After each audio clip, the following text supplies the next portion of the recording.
Into our newsroom in just the last few minutes. The 2020 Olympic Games, scheduled for this summer in Tokyo, will be postponed for a year, according to the New York Times.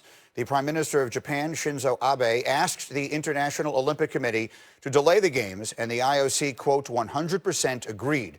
Our Jeremy Schaap, who knows as much about all of this as anyone, will join us at the top of the hour, so that's 14 minutes from now. He'll tell us why this seemed inevitable and, more importantly, what will come next. Again, according to the New York Times, the 2020 Olympic Games have been postponed for 1 year, and we will have much more on that as we continue. Now, I do have a moment here with the commissioner of Major League Soccer. The MLS commissioner, Don Garber, is with us. And Don, I had a chance to just make sure that you could hear me a moment ago, and so we discussed this. I'd love to get briefly your reaction to the Olympics this summer being postponed till next year. You know, not surprising at all, Mike. You know, the U.S. men are qualifying. They were qualifying down in Costa Rica. Those players from our clubs are back home. The women have already qualified for the Olympics. Not surprising at all. Many of the NGBs, national governing bodies, have been putting pressure on the IOC to postpone the games in Japan. So not surprised in the slightest. Okay, so I so appreciate you taking this moment here. And we've tried to get the leaders of various different sports on the program to just sort of give the fans an idea of where your head is, what sorts of things you're taking into account right now, what you're hearing from the people whose opinions you value and trust, and then ultimately, most importantly, when we might get a chance to see your sport come back. So what sorts of conversations are you having with people right now, and what data are you looking at as you sort of go through navigating this unprecedented circumstance? Well, you know, it starts, Mike, that we have a task force of key leaders in the league office. We've got owners that have joined that group. We've got our own medical staff and consultants that we're using. And very importantly, you could imagine that we have owners that are involved in the healthcare system, and they're involved in biotech, and many of them are on the boards of hospitals. So we have an enormous amount of information. Every day, our task force is meeting. We're communicating regularly with our owners, regularly with our team executives, both at the business level and the technical level.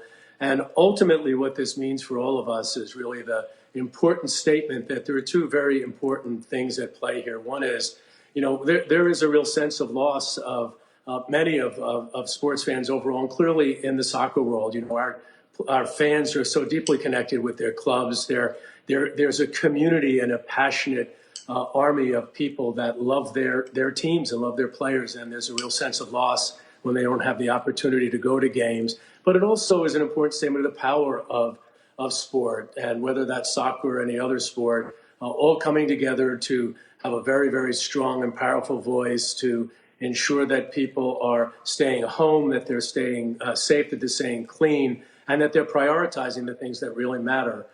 Which is social distancing and also connecting to their families and connecting to their loved ones.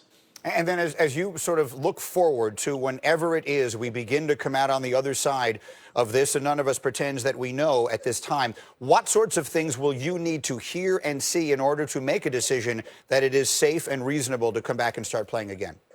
You know, it starts, Mike, with that we're following the CDC guidelines, and also this is unique. That's not just federal instructions and guidance. It's also local at the state level and at the county level.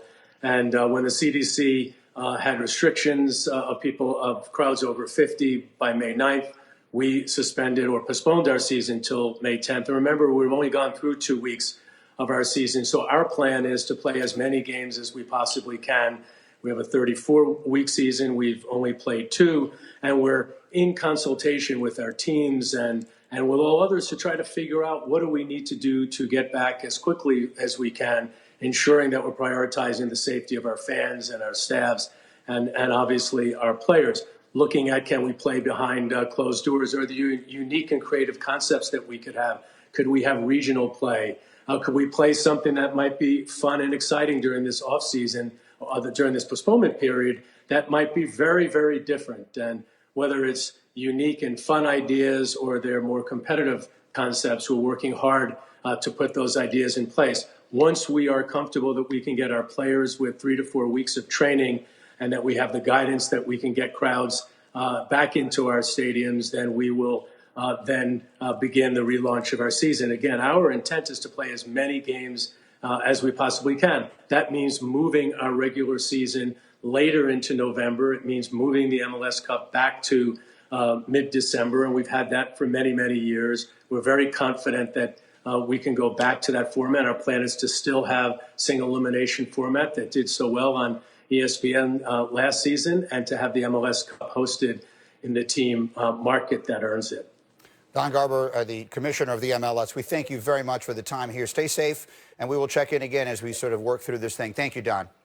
Thank you, Mike. Thank you. Stay safe as well. All right, so that's one form of football. Now to sneaky big news from another form of football, and it comes from Dallas. 29-year-old Pro Bowl center Travis Frederick announced his retirement on Twitter yesterday after just 6 NFL seasons. He references his health battles with Guillain-Barré syndrome, which caused him to miss an entire NFL season. As a factor in that, it's a rare disorder in which your body's immune system attacks your nerves. And when he then went down in 2018, the Cowboys offense really suffered. The impact he made in his return was clear. This past year, Dallas was #1 in the league in yards per play. They went from second to last in sacks allowed all the way up to second overall. And Dan Orlovsky, you were saying to me before, this is a very big deal for the Cowboys. Why? Green, this is a massive loss because this is the center of their offense. I mean, this is the focal point of the offense. And don't get it twisted, like Dak Prescott's worst year as a professional in 2018 is the year that he did not have Travis Frederick. A center for their quarterback is like when you get on a roller coaster ride and it's the lap bar that comes down. It just gives you security. You're locked in. I know that I can trust that no matter what. Now that he's moved on, there's a little bit of uneasiness there, I promise, for Dak Prescott. Again, Travis Frederick gave up 1 sack last year. Dak Prescott knew the center of my offensive line was going to give me time to throw the football. Now that he's moved on, Greeny, I'd rather lose my right tackle than lose my center as a quarterback. This is a massive loss for Dallas. What does it mean for Dak there, Marcus Spears? You just changed the communication element. I know from a D-line perspective, when you have a really good center that keeps everybody on the same page, it's very tough to catch offenses in bad ways, to bring blitzes. He was the ultimate communicator. And now we're starting to see, like, Tyron Smith is not the healthiest. And obviously they dealt with Zach Martin being injured a little bit last year. And now Travis Frederick being gone. I remember when Dallas was making these moves and drafting these offensive linemen in the first round, and fans here weren't too receptive to it. Travis Frederick came in, went to Pro Bowls, was an all-pro selection. Then Zach Martin, and obviously Tyron Smith when I was there. This is a big piece, a big hole that they're going to have to fill. And I expect them to either address it right now in this draft or address it at free agency. This is a massive loss, to Dan's point, because of the synergy that he has with Dak. But not only that, the communication he has with this offensive line. And yet another high-profile and really, really good NFL player retiring before the age